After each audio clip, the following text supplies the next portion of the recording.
Okay, Wavy, welcome to the Salt Mine 3 player interviews. You made it into Salt Mine 3 through the closed qualifier. I feel like not many people expected you to do that, but now, after a successful first tournament, I think everybody is aware of you. You're on everyone's radar. You're starting to become a lot more popular and gain a lot of notoriety. But yeah, what's it been like for you in the past like month or so? Actually, was it even a month or so since before Yeah. Salt Mine and now? Has anything changed at all in Rocket League? I mean, I mean, not only ones. I got a lot better at threes Hmm. after Salt Mine, which I don't know if that's coincidental, but Salt Mine made me better at the game, so that's pretty funny. But mainly, I feel like I've gotten a lot more like popular. I'm in the eyes of a lot more like high level pros, like pros, maybe orgs, and just I recently signed to like Prodigy agency, and I feel like a reason for that is the exposure I've gotten from Salt Mine. I feel like just succeeding there allowed me to expand in like all directions. And back in the day, 1v1 wasn't something that pro teams, orgs really cared about. It was, it was even, you might know, considered a weakness for a player to play once. It was sometimes speculated that playing 1v1 would make people worse at 3v3. What are your thoughts on that ideology? I mean, currently I feel like ones is definitely a very good idea or like very good like strategy for people to do for people to use because you bring a lot more things from ones to threes than you may think. There's so many situations where in like 1v1s or 1v2s, 2v1s where you either have to get a demo, get like a clutch save, or if you just beat out a person, you can give your teammate like an open net. So I think recently, especially with how good mechanically some people have been getting, being able to use the ground well and just being using the one skills you've like gotten in threes like scrims and tournaments, it just allows you to have so many more options on offense. And I remember I tuned into your stream. I think it was, it might even been right after you qualified for Salt Mine 3 Stage 1. And yeah, correct me if I'm wrong, but I think you said, I think it was. something like, or no, actually, it would have been the week after, or it was shortly after. I know it was shortly after. Yeah, I really should have written that down. But anyway, yeah, it was shortly after, I promise. And you were talking about how you felt more confident in threes. But what was that more related to, tournament play confidence or gameplay confidence, or was it both? It's definitely both. I mean, I started succeeding in more tournaments other than Salt Mine after that. Like I won the Bandit South Wheels like the week after, 2 weeks after. So that was huge. I mean, just winning all the tournaments and seeing my individual improvement just gave me so much confidence in game.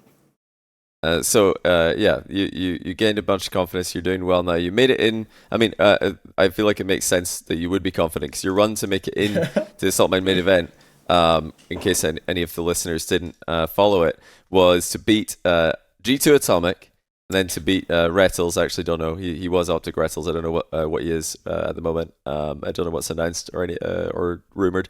I And don't think it's Magic Bear. anything. Yeah, nothing, I believe. So yeah, Rettles and Magic Bear, formerly of Optic and Atomic, which is a pretty prestigious trio Yeah. of NA RLCS players over many seasons now that you took down back to back to back. All best of fives as well. That was three best of five wins in a row. 3-1, 3-0, 3-2. Yeah, did you think when you saw that gauntlet ahead of you, because you just got knocked into the lower bracket by Zapatos, did you think that you could do that, that you could make that run at that moment? In my head, I knew it was like possible because I had a lot more experience than all three of the players in ones. But just they're all pros. I'm like a bubble player, so just the individual skill in between us is apparent. So I was taking that into account. So I knew that since I had more experience in ones, if I play on the ground, if I keep my ground game going, and if I play smart, I can definitely just win those matches. And was that your main game plan against all three Atomic Rattles and Magic? It's just like Yeah, grind play and dominance because obviously they're very good in the air, being RLCS threes guys. So yeah, it makes sense theoretically. But how did it work in practice? I mean, yeah, like I said, I use a lot of kickoffs to get ball control, and I kept to the ground on a lot of my offense. I feel like I'm known, at least by now, of having some of the best flicks and ones. Well, in NA at least, because like, they're not better than Moxie, but That's fair I enough. do have Yeah. some. I do some very good save or some very good flicks, so I can use ground game to just get either over my opponent, get around them, and I also have just good dribbling. Hmm. So I knew to just stay on the ground, keep dribbling, keep flicking. I had good fakes as well. But I went to the air a couple times. It sometimes worked, sometimes didn't. But yeah, for the most part, definitely just stayed on the ground. Is that aerial play in 1v1 or just in general something you're looking to add to your game right now or Oh, for to improve sure. on? Yeah, no, that's been a main focus of mine. Like for the past couple of months, is get more mechanical because it's a lot harder to save like aerial shots than ground shots. Although it's a good flick is not getting saved, Hmm. but a good flip reset is just definitely not getting saved. Yeah. Are there any players currently that you're kind of modeling your gameplay on or looking at to, try and see what works right now in the meta? Yeah, I'd say AJ because how mechanical he is. He's so explosive off the ground. Just his control with the ball. I see him going in the air, and I know I have to pre-jump it or it's in my net. And then also having the intimidation factor there. You get them to pre-jump. You could fake and go low. You have so many options if you're good mechanically. Yeah, for sure. It definitely a good player to emulate there, AJ. One of the all-time greatest mechanical players for over such a long period of time, especially. But I also wanted to ask you about main event. We mentioned qualifier there. Even coming into the main event, you were an underdog, big underdog in the tournament. It was Yeah. such a stacked tournament, the most stacked NA1 tournament I think ever. What were your expectations going in? You're in a group of six. It's every player is incredibly skilled. What were you hoping for at the group stage? Actually, I set myself two different goals. One was like a minimum goal, and one would be an ideal goal. My minimum goal that I would have been just like all right with, it wouldn't have been mad or like upset with myself, was just to make the next main event.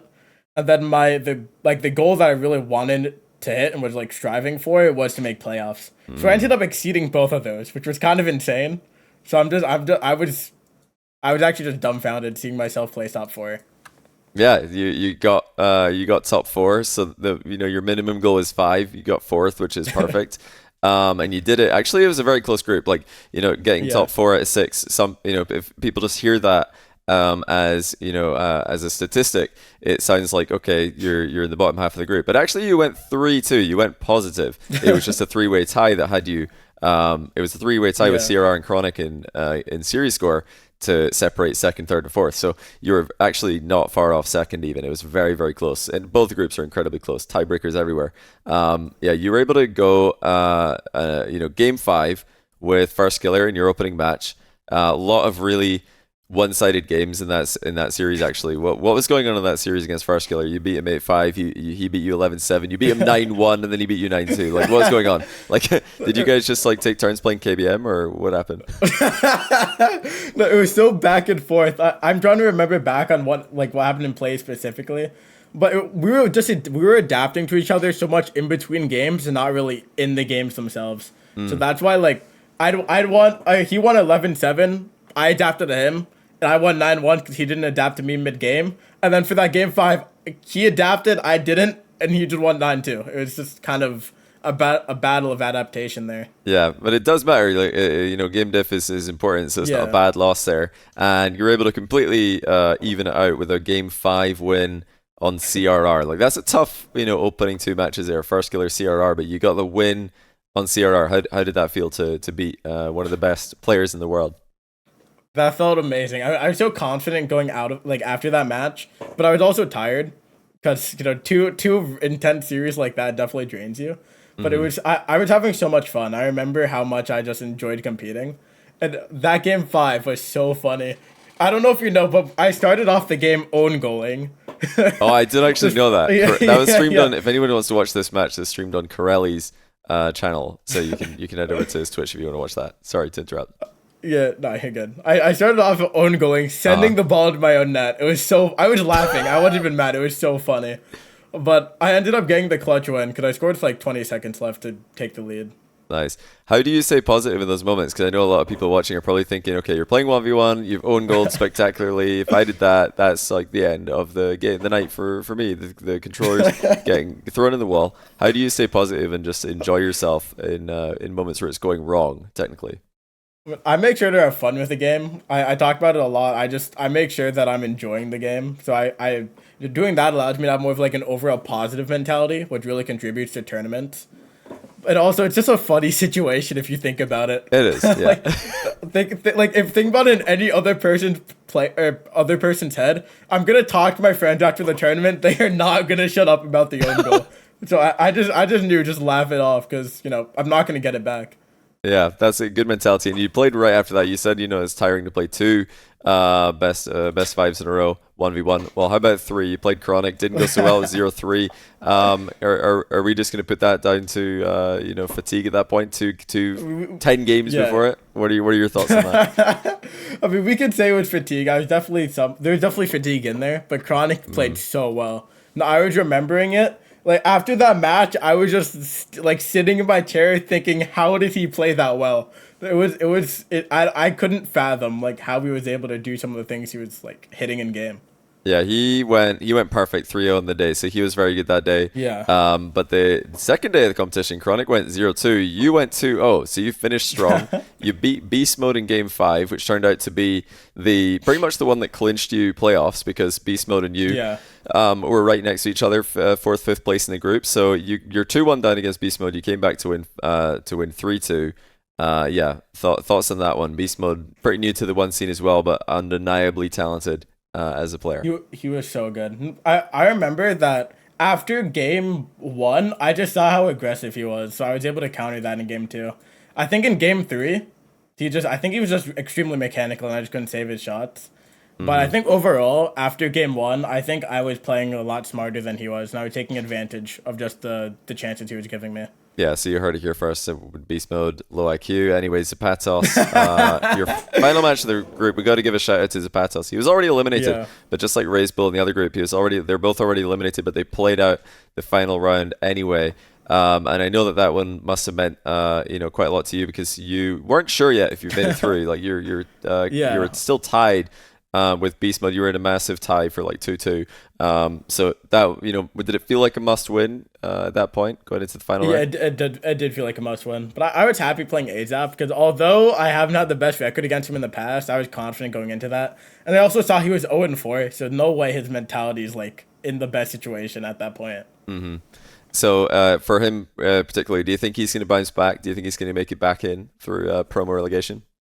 I honestly don't have him making it out. You don't? Why is that? No, I don't. I think, like, no hate, but I think he was kind of peaking in the first qualifier. Okay. But he's definitely a good one to play, but he was playing better than I've ever seen him before, personally. So you're predicting a slump for Zapatos? I'm predicting him to lose out on the qualification match. It's tight. I mean, it's going to be tough. There's going to be promo relegation is going to be stacked. So that's not like at all. Zapatos hate to say there. We'll have to wait and see. We don't actually currently know as of recording this who's going to be playing in that, but we'll definitely look back and see how accurate your prediction was. But let's move on to playoffs. We got to talk about your playoff run. That's where the real success, I think, came in. You made it you got your goal. You made it to playoffs. At that point, you're up against AJ. Did you have a new goal at that point, or was it just like playing with house money? How did it feel? At that point, I was thinking of everything else I won as like a bonus to my current achievement. But I saw the path. I saw the potential matchups, and I know Evo doesn't play too much ones lately, so I knew if I got to him, it would be a winnable match. So at that point, I was like, maybe I can make Final Four. So at that point, I made a goal for Final Four, but I don't know if I'd say I expected to hit the goal.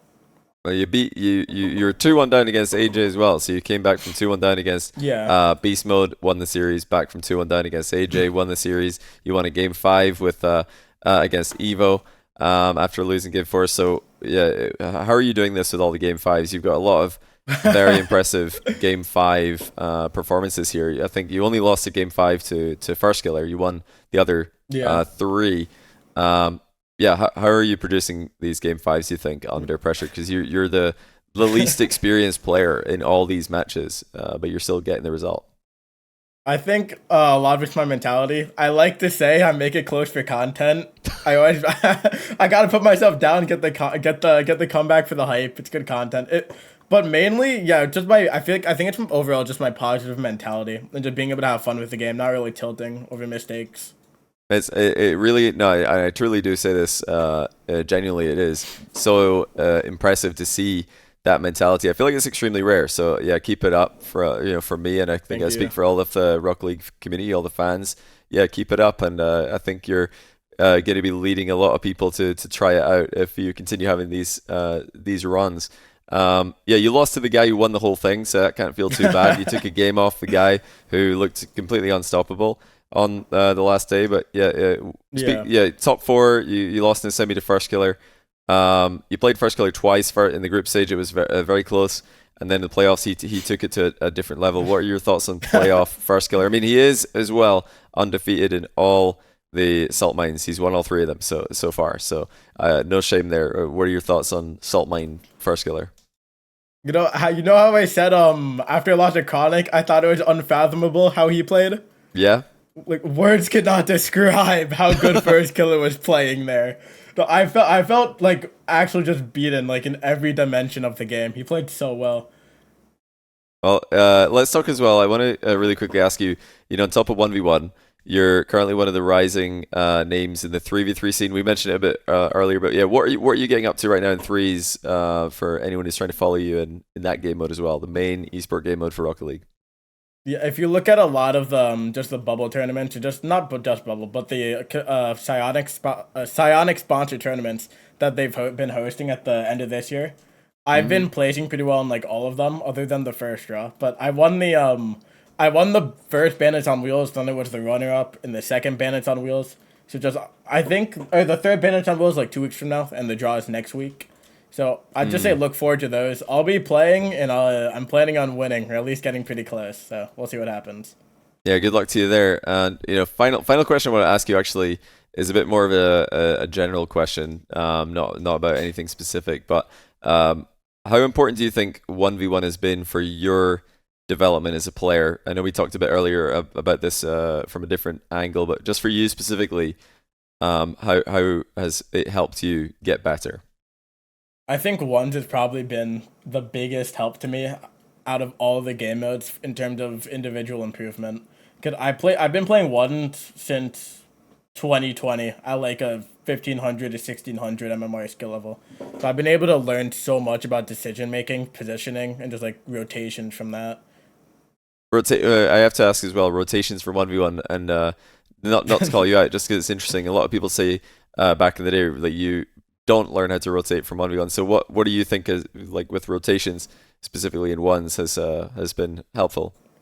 I'd say you learn a lot about shadowing in those 1v1 situations, which can happen in Hmm. threes. And also you learn when to leave the ball. You learn like sometimes when, you're not gonna get the ball if you go. So it helps a lot with fake challenging. And then in threes you fake challenge, you rotate behind your teammates, you let them force for you. That's cool. I like that. So there you go, folks. You can learn how to rotate in certain situations in 1v1. That's very cool to think about. Wavy, thank you so much for coming to talk to me to give us some insight into your Salt Mine 3 run and what you're getting up to right now. But if people want to follow you, where can they do that? What are you getting up to these days with Uh content? I tweet a decent amount, so twitter.com/wavyRL and then twitch.tv/wavy. I stream about 4 times a week there. And that's Wavy, Wahvey, Wahvey, Yes, sir. uh, RL. Yeah, definitely check him out. Really, props for your mentality and congrats on all the Thank recent you. success. I appreciate it. All right, Wavy. Thanks for the chat. Uh, We'll talk to you soon. yep, thanks for having me.